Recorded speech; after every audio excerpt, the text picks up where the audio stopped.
Hi, friends, and welcome to another episode of Strange Times Poetry Broadcast. I'm coming to you live from the Poetry Bookshelf to bring you 3 uplifting poems. If you haven't seen us before, please like and subscribe on Facebook to know when we will be reading new poems and who, of course, will be reading. Today, I'm going to be talking about walking. Walking has been one of the things that has brought me solace during this time, and I often take 3 short walks a day with my dog Isaiah. And despite certain memes about dogs hiding on top of cabinets to avoid taking yet another walk with their restless owner, Isaiah actually loves taking walks with me, and he gets very upset on the days when it's raining out and I don't want to go.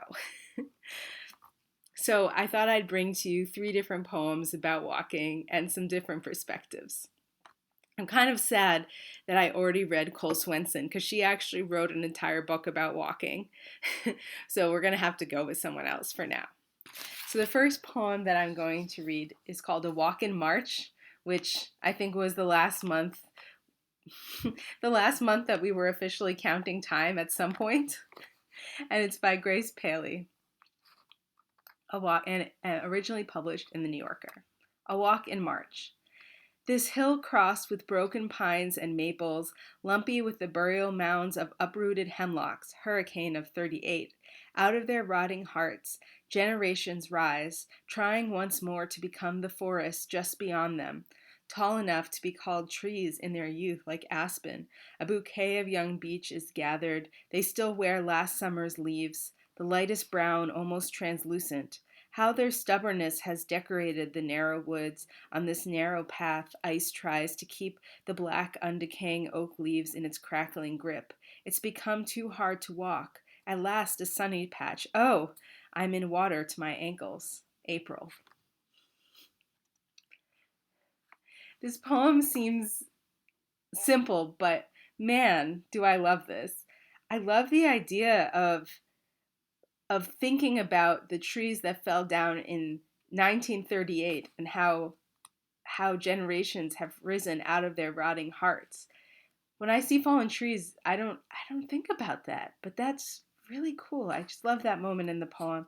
And then I love the idea of yeah, of being the stubbornness and the trying to become the forest just beyond them.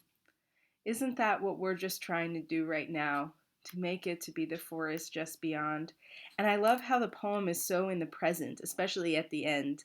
The trying slipping from the sunny patch and then suddenly in water to up to your ankles, which is just it's just so real. I love it. I love how it moves from the depth of some of the other parts of the poem, the lightest brown, almost translucent, and then falls into water up to the ankles, which is very colloquial and honest and in the moment.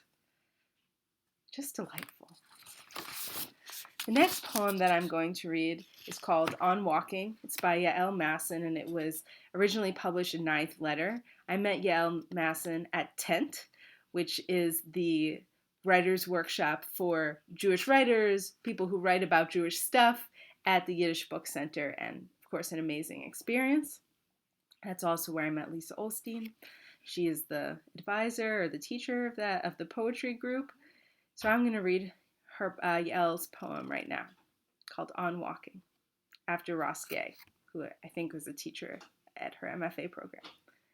Most who know me well know what this walking trail does for my health, to pull my body slowly from 6 till sundown and listen to myself, or move through some sadness the way dog owners trail their homebound mastiffs before dinner. And sometimes it takes so long to settle myself out that the path disappears into road, and I am still a woman on this evening on the shoulder. I am lighter, I am taller, and the honk that bruises, and the driver cruising beside me, and the road rubble known only to bikers and hitchhikers are not intended for me in a space called public and free, with bags of books and food in each hand. I do not sink down because I am not looked up and down. I am not given new names to become on this walk. which is like unbuttoning the woman from my body for just a moment, knowing each mound of flesh will mean a different kind of need to a growing thing carried into this world quietly through a night, pushing each foot until we deliver ourselves home. I love the idea of moving through some sadness, the way dog owners trail their homebound mastiffs before dinner. Moving through and following your sadness. And there's just so many great moments in this poem. Pushing each foot until we deliver ourselves home, unbuttoning the woman from my body for just a moment, in that moment of freedom of just walking in public without any new names being theirs. This poem is only one sentence, which is interesting because it's so long and the lines are so short, which I think is also part of the dedication to Roskay. But the short lines, it's a long poem, so it's a long walk, but then the lines themselves, the moments are very short and fast. So very interesting contrast there. But yeah, there's a lot of freedom in this walking. I like it. All right. My last poem that I'm going to read is called Walking in an Ice Age. And I would say this one is a little bit more funny than uplifting, because walking in an ice age is not pleasant. It's cold. Walking in an ice age. Cold, as if you missed a step, as if you were thrown off a dock into a blue hole, or the slam of lightning in the night that left the treetops smoking where the unmoving cold against your face. The repetitious reminder that it wants to hurt you, it wants to turn you to stone. Walking as resistance, but mostly existence, as if there were somewhere to go. As if there were more cure to this than those bootlegs of Jane Eyre, 1943, 1983, 1996, 1997, 2006, 2011, you hoarded when it began and watch now for the tension of trees and grass. Are you culpable for this acalcula, acicular white? You dreamt of it once when you were too fragile for the world, or really you just wanted to stop making the bed, dinner, words, a career for yourself before you have a baby, the light you only saw through windows dashing against the wall. So just a few things about this poem. I love walking as resistance, but mostly existence, as if there were somewhere to go. I feel like that speaks to our time now. There's the idea that we are, sacrificing, fighting COVID, and so there's some amount of resistance. If we can just resist, we can just fight, we can be stubborn, we can do this. But sometimes it's not really about resistance, it's just about existence. And then sometimes existence itself is a type of fight. It is a resistance. So I enjoyed playing with the rhyme there of resistance and existence and the rhyming concepts.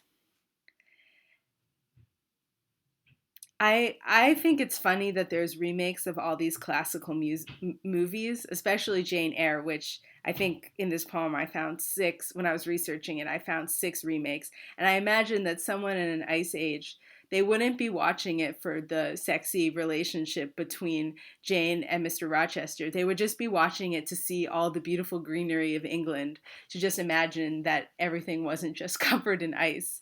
And that would be the most sexy and appealing part of those movies, and not so much the weird relationships of the characters. Yeah, and also I think this is another thing that we're struggling with now is productivity in this time. And is it about doing something and doing lots of things, or is it about holding still and we have more time to think about, or just more attention to think about what is this push to be productive, and is it what we can do right now? Is it who we are, or is it being put upon us, this productivity?